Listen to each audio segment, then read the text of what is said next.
আর চলুন নজর রাখতে হচ্ছে দিলীপ ঘোষ প্রসঙ্গ। দিলীপ ঘোষের বিরুদ্ধে চক্রান্তের অভিযোগ। প্রাক্তন সাংসদ এবং পশ্চিমবঙ্গ বিজেপির প্রাক্তন সভাপতি দিলীপ ঘোষ একটি গুরুতর অভিযোগে নিয়ে পুলিশের দ্বারস্থ হচ্ছেন। তিনি লালবাজার সাইবার ক্রাইমে লিখিত অভিযোগ দায়ের করে দাবি করেছেন তার বিরুদ্ধে একটি রাজনৈতিক ষড়যন্ত্র চলছে, যার মাধ্যমে তাকে সামাজিক মাধ্যমে মিথ্যা তথ্য ছড়িয়ে বদনামে মানহানি করার চেষ্টা করা হচ্ছে জানিয়ে এবার সরব হয়েছেন দিলীপ ঘোষ। লালবাজার সাইবার ক্রাইম বিভাগে লিখিত অভিযোগ। সঙ্গে রয়েছে অভ্রদীপ। আরও আপডেট নেওয়া যাক। অভ্রদীপ, লালবাজার সাইবার ক্রাইম বিভাগে এবার অভিযোগ দায়ের করলেন ভুয়ো তথ্য, বিকৃত ছবি এবং অশ্লীল মন্তব্যের অভিযোগে দিলীপ ঘোষের এমনটাই দাবি।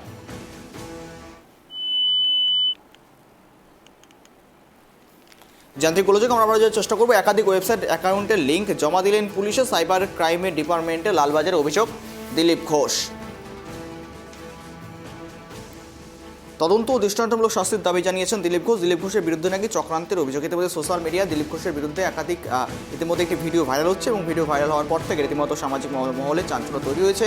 দিলীপ ঘোষের দাবি সোশ্যাল মিডিয়ায় মানহানির চেষ্টা চালানো হচ্ছে দিলীপ ঘোষের বিরুদ্ধে, আর চক্রান্তই করা হচ্ছে এমনটাই দাবি জানিয়ে সরব হয়ে সাইবার ক্রাইম ডিপার্টমেন্টে তিনি অভিযোগ রিপোর্ট দায়ের করেছেন।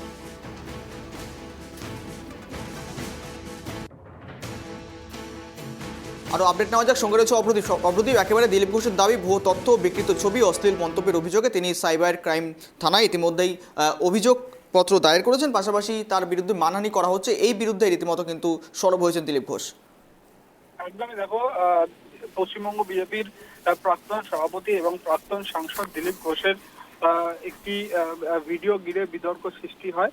যদিও দিলীপ ঘোষ দাবি করছেন যে সেই ভিডিওতে তিনি নেই, অন্য লোক রয়েছেন এবং দিলীপ ঘোষকে রাজনৈতিকভাবে তার বিরুদ্ধে ষড়যন্ত্র করা হচ্ছে এবং তার নামে বদনাম ছড়ানো হচ্ছে। এই বিষয়ে কিন্তু লালবাজারের সাইবার ক্রাইমে তিনি লিখিতভাবে অভিযোগ দায়ের করেছেন।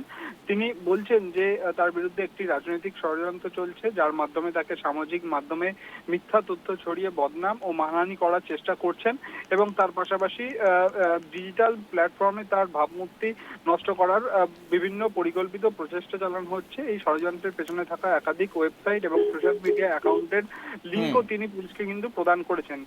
দিলীপ ঘোষ আরো জানাচ্ছেন যে উদ্দেশ্য প্রণোদিতভাবে প্রচারে তার নাম, ভুয়ো ও অশ্লীল মন্তব্য, বিকৃত ছবি এবং বিভ্রান্তিকর তথ্য প্রচার করা হচ্ছে।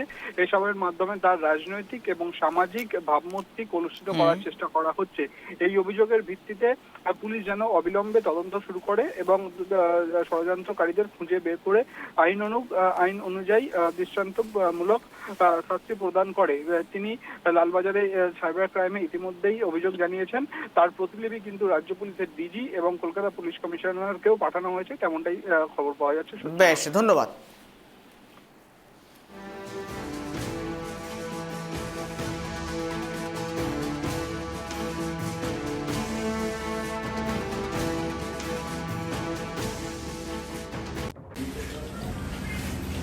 গতকাল 25 জুলাই সকাল থেকে বিভিন্ন সোশ্যাল মিডিয়াতে, ইউটিউবেতে একটি ভিডিও প্রচার করা হয়েছে খুবই নোংরা ধরনের, যেখানে স্ত্রী পুরুষ চরিত্র দেখা যাচ্ছে। তাদের মধ্যে যে পুরুষ চরিত্র, তার সঙ্গে আমার নাম যুক্ত করার চেষ্টা হচ্ছে। ভিডিও ঠিক কি ভুল, তৈরি করা কিনা, কোন চরিত্র কারা করেছে আমরা কিছু জানি না, কিন্তু এর দ্বারা আমার ব্যক্তি চরিত্রকে হনন করার, আমার ব্যক্তি ইমেজকে ধ্বংস করার এটা খুব প্রচেষ্টা হয়েছে। একটি ষড়যন্ত্র চলছে অনেকদিন, সেই চক্র থেকে এটা করা হয়েছে। সেই জন্য আমার মনে হয়েছে যে এটার সত্য সামনে আসা উচিত এবং যারা এই চক্রান্ত করছে তাদেরকে আইনের সামনে আনা উচিত।